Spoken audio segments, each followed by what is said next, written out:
l'actualité de ce mardi, 5e édition de la Journée de l'Excellence. Les meilleurs élèves du Burkina, année scolaire 2020-2021, ont été primés par le président du Faso. Ces élèves ont pu se distinguer parmi les meilleurs malgré les nombreuses perturbations de l'année scolaire et les situations sécuritaires et sanitaires absolument préoccupantes. Le président du Faso a exhorté les lauréats à être des diplômés exemplaires pour le développement économique et social du Burkina Faso. Le CHU Algado Ouedraogo, à l'ère du numérique, cet hôpital bénéficie depuis hier d'un système de consultation à distance, la téléconsultation, un système qui permet la prise en charge des patients en zone rurale par des spécialistes en zone urbaine. Les experts assurent, cette solution prend aussi en compte la protection des données à caractère personnel. Et puis, dans ce journal également, vous entendrez le témoignage inquiétant et l'appel au secours d'agriculteurs de la province de la Comoué, exposés depuis près de 4 semaines aux incursions d'hommes armés non identifiés dans leur village, mettant à mal leur quiétude, leur sécurité et leurs activités champêtres. Voilà pour le sommaire. Bonsoir et bienvenue. Ils sont 99 élèves qui se sont distingués par leur excellence au terme des derniers examens scolaires, certains obtenant jusqu'à 19 sur 20 de moyenne pour le secondaire et 9 sur 10 pour le primaire. Tous ont été primés par le chef de l'État ce 3 août au palais de Kossiam au cours de la 5e édition de la Journée de l'Excellence. Luc Pabelgem. Zunongo Jean-Yves Stéphane Ouedraogo est né en novembre 2010. À seulement 10 ans, il décroche son CEP, le certificat d'études primaires, avec 9,70 de moyenne. Il est de Notre-Dame de la Divine Providence de la Sèbe-Ouaga 8. Personne ne fera mieux que lui sur le plan national. Comme lui, d'autres élèves se sont hissés parmi les meilleurs du Burkina Faso au CAP, au BEPC, au BEP, au bac G2, F1, F2, F4, A, D et C. Aux mêmes examens et pour la même session, les meilleurs élèves mais vivant avec un handicap ont été distingués. La meilleure au BEPC vient du complexe scolaire Sainte-Famille avec 19,09 de moyenne. Elle s'appelle Kiswensida Patricia Nabi. Au CAP, les meilleurs sont à 16,18 et 16,24 en option commerciale et industrielle. Jonathan Benao du complexe scolaire Sainte-Famille est le meilleur bachelier série A4 avec 17,16 de moyenne. Quand Reina Bari du lycée provincial de Kaya s'impose avec 17,08 au bac C. Uri Tchambiano du collège Horizon Privé International avec 18,42 de moyenne est premier national au bac D. Ces résultats, les élèves le doivent au travail.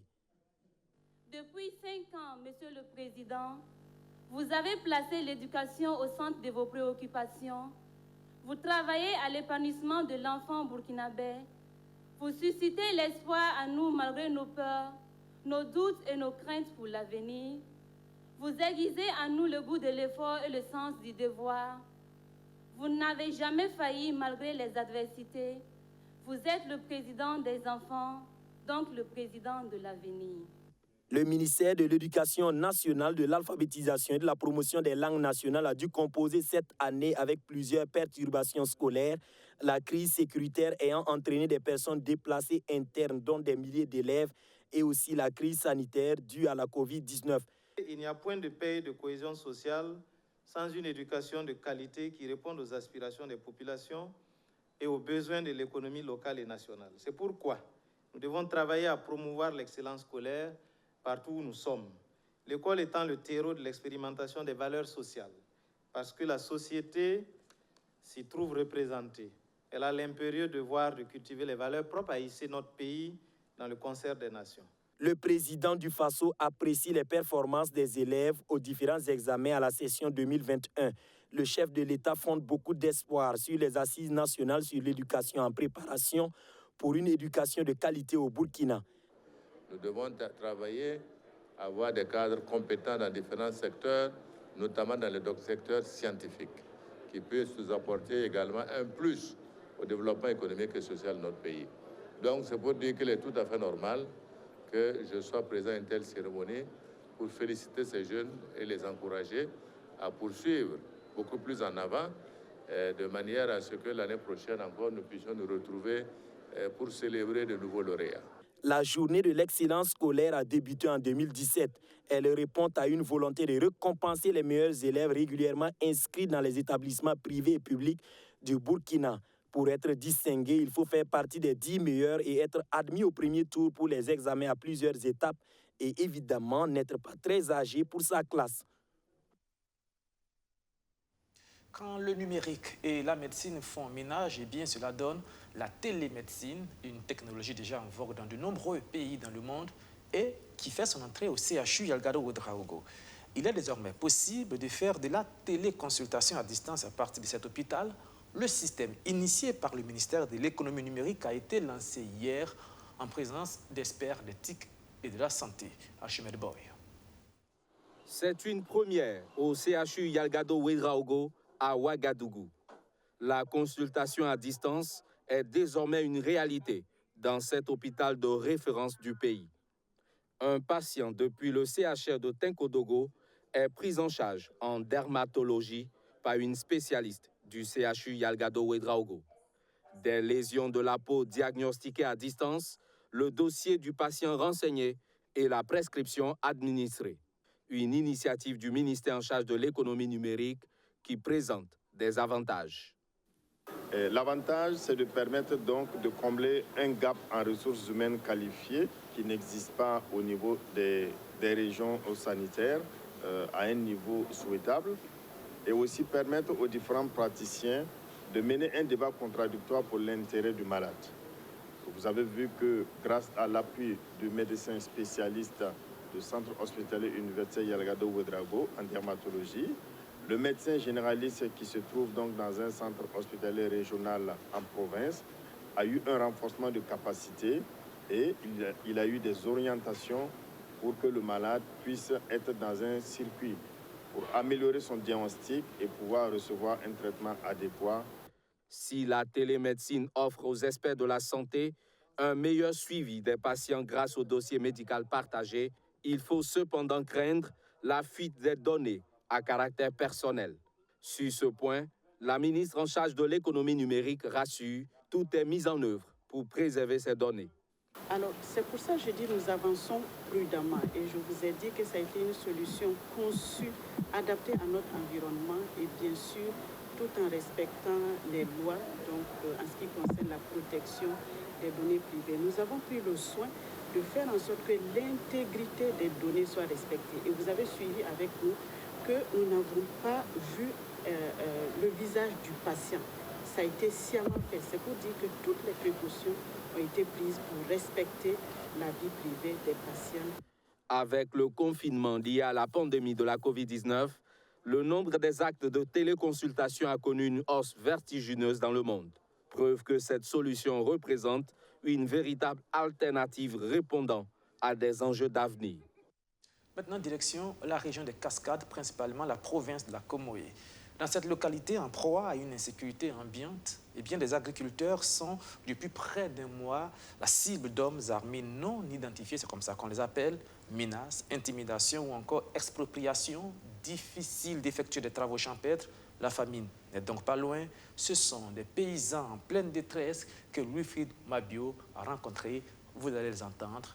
Reportage. À moto, sur une piste en pleine forêt dans la province de la Comoé au Burkina Faso. Nous allons à la rencontre d'agriculteurs qui vivent une situation d'angoisse et de détresse. Plus de 30 jours qu'ils observent impuissants la présence d'hommes armés non identifiés sur leur terre. Une demi-heure plus tard, nous sommes priés de rejoindre derrière ces arbustes un groupe de personnes qui nous y attendent pour nous décrire la situation qu'elles endurent.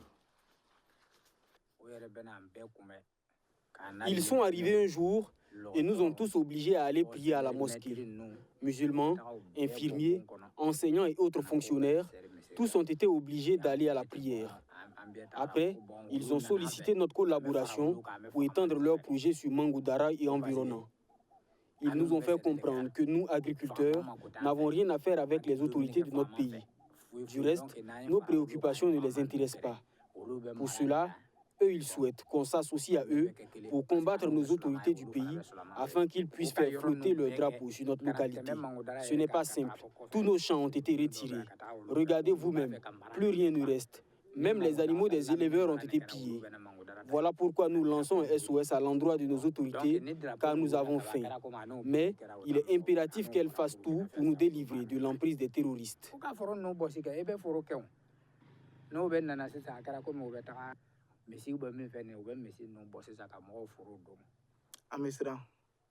On a peur. On ne peut même plus dormir tranquillement chez nous. La peur s'est emparée de nous. Certains ont même abandonné leur domicile par crainte. Les femmes souffrent. Elles n'ont pas pu mener leurs activités. Nous, les paysans, nous n'avons pas pu non plus cultiver cette année. Nous appelons le gouvernement et toutes les autorités de la localité à l'aide. La zone frontalière est devenue une cible.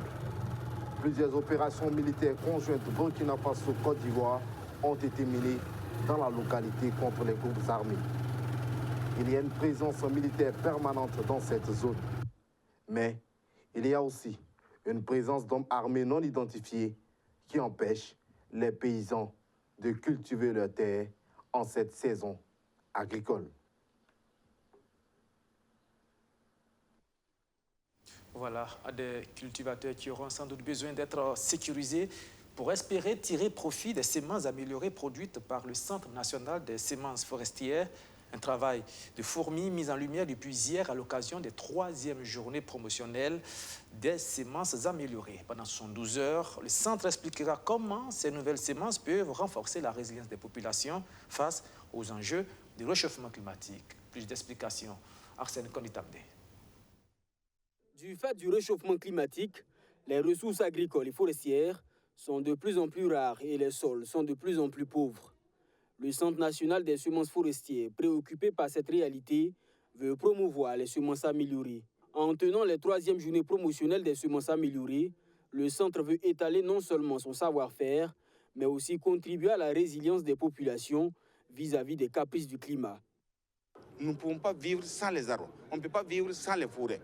Et c'est un élément important qui va contribuer tout justement à améliorer la richesse de nos sols, bon, donc desquels nous tirons la substance.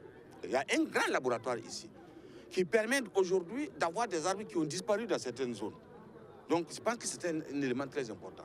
Donc ce centre-là, face au changement climatique qui est un élément assez criard aujourd'hui, contribue donc à la résilience opérationnelle des populations contre les effets néfastes du changement climatique. Avec le travail du centre, les pays et les paysans, ils peuvent voir des semences, des variétés très adaptées aux effets néfastes du changement climatique, notamment la température très élevée, l'irrégularité dans la pluviométrie. Donc ça va leur permettre de reboiser, préserver les sources de l'eau, parce que les forêts c'est important, avoir des animaux pour avoir l'accès à l'alimentation. Le Centre national des semences forestières a travaillé sur de nombreuses espèces locales. Aujourd'hui, il est passé maître dans l'art du griffage de certaines espèces, très prisées au niveau national. Ces journées promotionnelles devraient permettre de découvrir toutes ces techniques. Ici, au Centre national de semences forestières, nous maîtrisons les techniques de domestication de ces espèces de la brousse, que l'on appelle les espèces de la brousse, comme le karité, comme le néré, comme le baobab, comme le novga. Il y en a plein.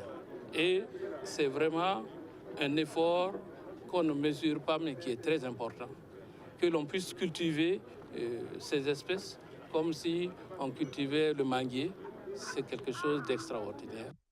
C'est en 1983 que le Centre national des semences forestières a été créé sous la dénomination de Direction des semences forestières.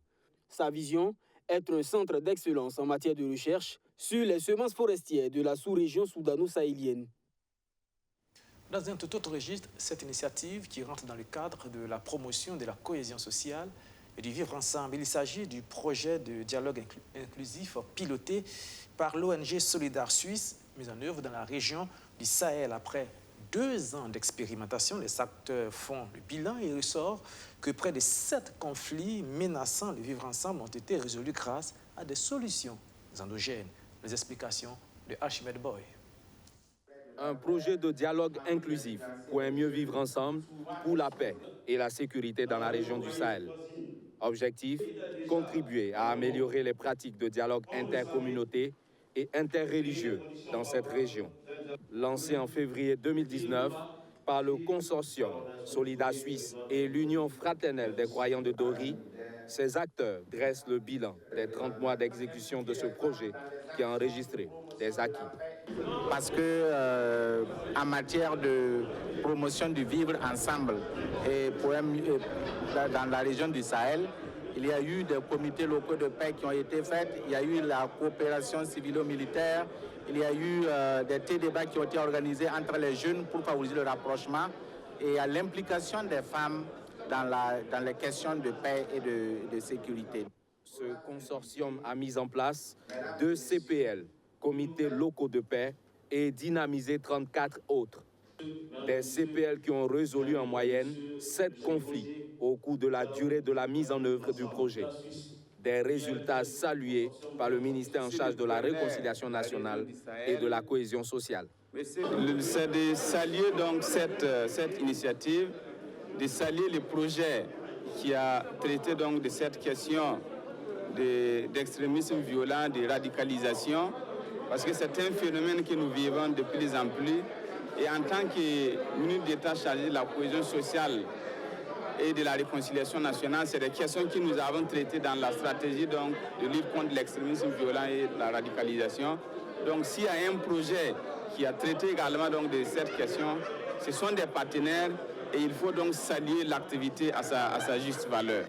Le projet Dialogue inclusif a bénéficié de l'appui financier de l'Union européenne à hauteur de 450 millions de francs CFA. Les résidents de l'extension sud de Ouaga 2000, eux, sont vent debout contre la sous-nature.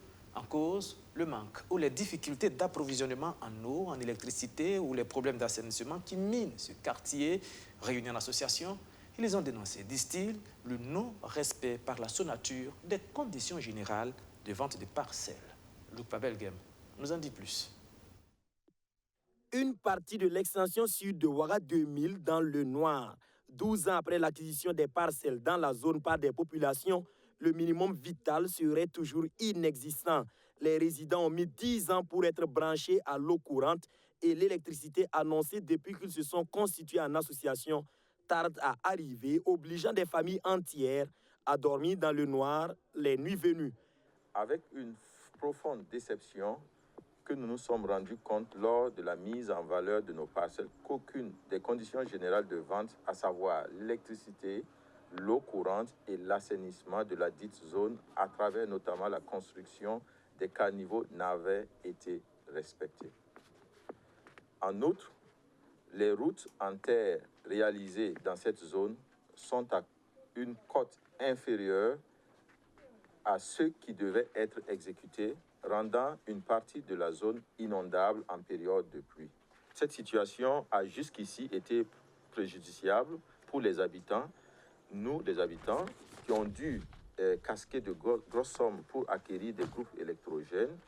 Et par moment même, vous verrez chez certains qu'il y a des installations solaires très coûteuses en fait.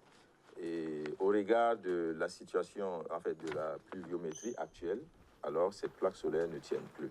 Donc, il est important de noter que le manque d'électricité dans la zone constitue un risque majeur d'insécurité pour la population. ADO 55 ou Association pour le développement de Ouagadougou secteur 55 est le collectif qui se charge d'interpeller les autorités sur leur situation, de rappeler à la SONATUR, la Société nationale d'aménagement des terrains urbains, le non-respect de ses engagements vis-à-vis des acquéreurs. Le constat fait sur le terrain de nos jours est que les sociétés chargées d'électrifier la section de l'extension sud de Ouaga 2000 ont soit fixé des poteaux ou démarré les fouilles pour une zone censée être branchée au réseau électrique au plus tard, fin février 2021. Les résidents sont toujours dans l'attente de ce début d'août, soit 5 mois après. Nous avons acquis nos parcelles depuis 2009 et plus de 10 ans après, il n'y a pas le minimum, il n'y a pas d'eau, il n'y a pas d'électricité, ni voie d'accès. Donc, pour moi, souvent, on pousse la population à aller à l'extrême. Plus de 10 ans, on chante, on court derrière la nature pour quand même qu'on nous donne le minimum de droits possible pour permettre au peuplement, aux uns et aux autres, de construire un habitat digne pour pouvoir vivre sainement. Alors, donc c'est pour cela qu'on a, à travers nos cris de cœur, nos interpellations, nos rencontres, rien ne se fait. On ne voit rien de concret sur le terrain. Le collectif ADO 55 de l'extension sud de Ouaga 2000 a été créé en 2017 afin d'initier des actions de masse pour que les résidents puissent entrer dans leurs droits, c'est-à-dire vivre avec l'électricité et l'eau comme dans toute bonne capitale et de surcroît dans un quartier de la trempe de Ouaga 2000. C'est un secteur où de plus en plus on demande de la compétence de pointe, le secteur du son. Eh bien, c'est pour répondre à cela que la structure globale électronique a initié une formation à l'intention des techniciens du son. Objectif, renforcer leur capacité en vue de faire des productions de qualité. Des techniques de câblage d'un spectacle audio à la planification d'événements culturels en passant par le traitement audio. Ce sont là, entre autres, des modules développés par les formateurs à l'attention de la cinquantaine de participants. Maxime Ilboudo, Roméo Koeta.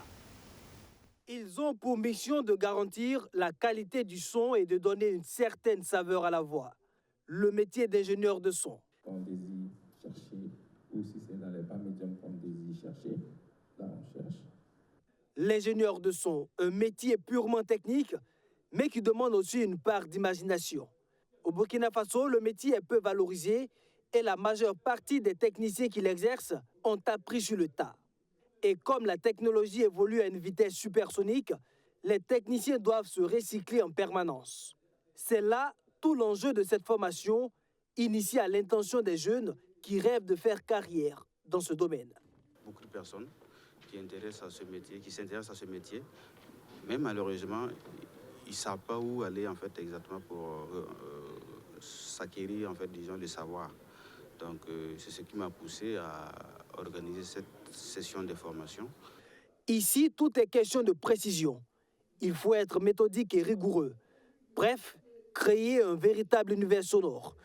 Des techniques de câblage d'un spectacle audio à la planification d'un événement culturel, en passant par le traitement audio, ce sont là, entre autres, les modules développés par les formateurs à l'attention de la cinquantaine de participants.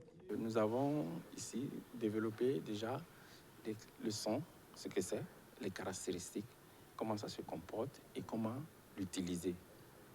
Ensuite, pour savoir comment l'utiliser, il faut déjà connaître les outils.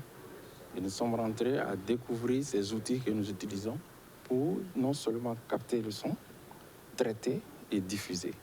Samuel Nabayaogo est artiste. Il est venu renforcer ses capacités dans le processus de gestion de la sonorisation d'un spectacle.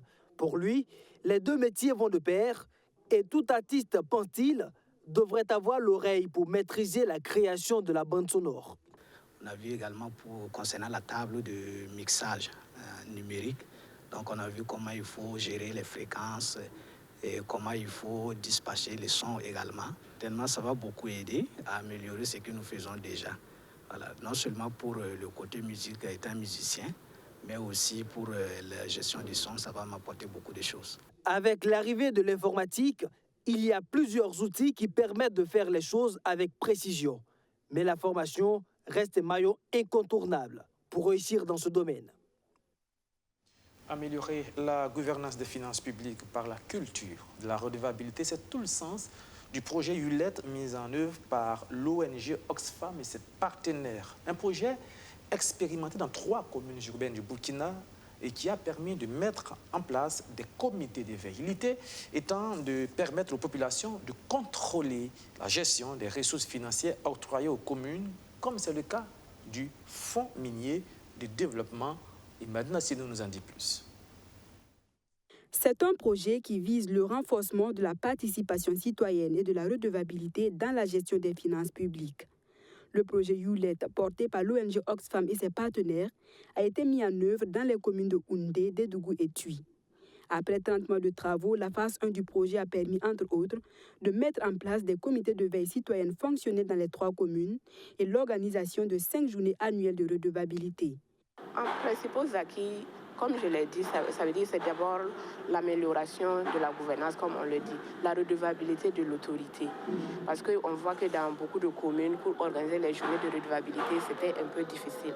Donc le projet a travaillé à ce que vraiment, donc on a des communes qui, au lieu d'une fois, il faut maintenant 2 fois, et c'est retransmis même en direct à la radio pour que beaucoup de personnes puissent savoir qu'est-ce que les communes font pour nous. Donc nous pouvons dire qu'aujourd'hui, les lignes ont bougé, il y a eu des changements. C'est peut-être que ce n'est pas encore parfait parce que, comme vous savez, les changements de mentalité, ça prend du temps.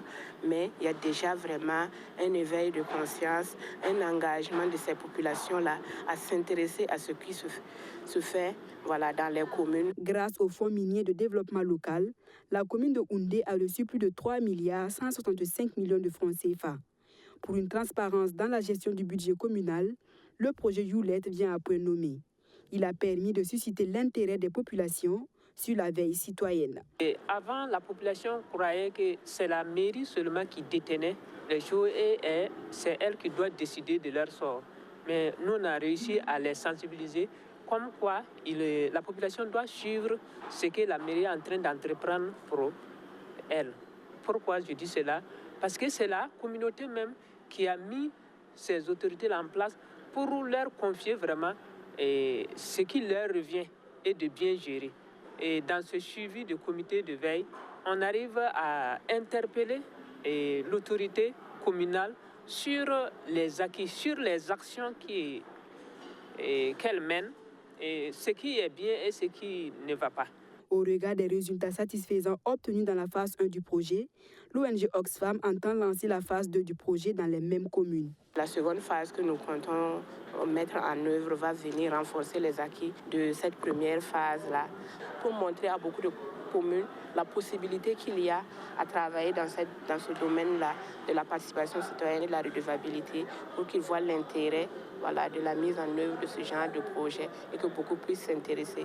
Vraiment, l'objectif, c'est qu'à la fin, il y ait vraiment la mise à l'échelle sur le plan national. Le projet Youlet 2018-2021 a développé toutes ses actions sur 3 axes d'intervention majeurs que sont la stimulation de la participation citoyenne dans les affaires locales, le suivi citoyen de la gestion des finances publiques et la mise en échelle de preuves du niveau local au niveau national afin d'influencer les changements politiques en faveur de la réduction des inégalités.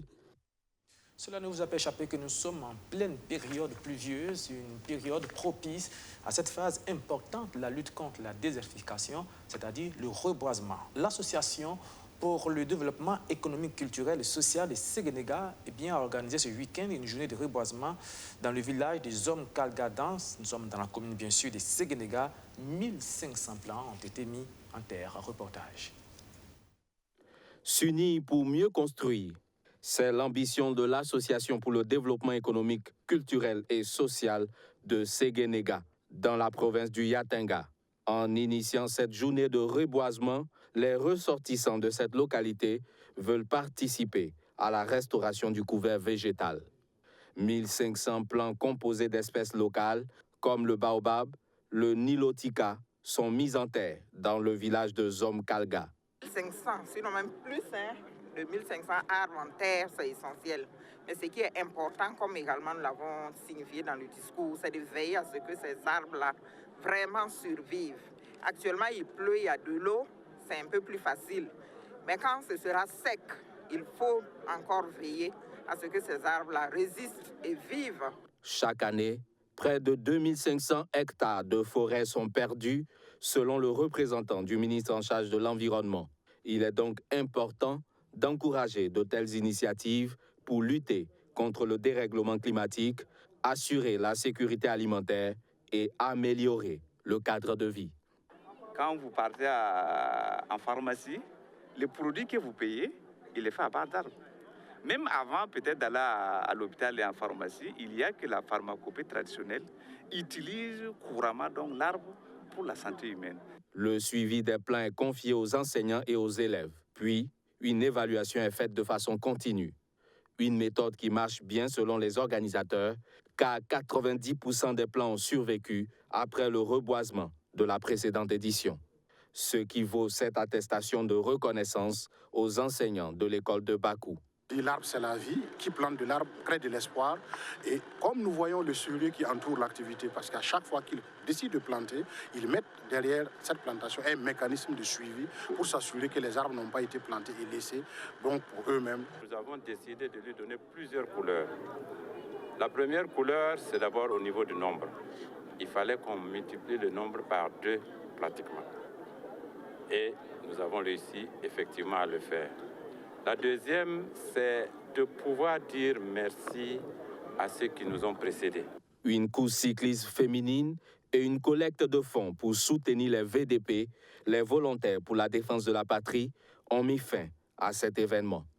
Voilà, vous l'aurez corrigé, c'est bien dans le village de Zomkalga, dans la commune de Séguénéga qu'a eu lieu cette initiative de reboisement. Et bien dans le village de Kolan, cette fois-ci dans la commune de Toma, il y a eu aussi une séance de reboisement. 1500 plants ont été également mis en terre, cette fois-ci, par la Lions Club en collaboration avec la Fondation Nouvelle Planète. Même objectif, lutter contre le réchauffement climatique. Abdelaziz Sarré.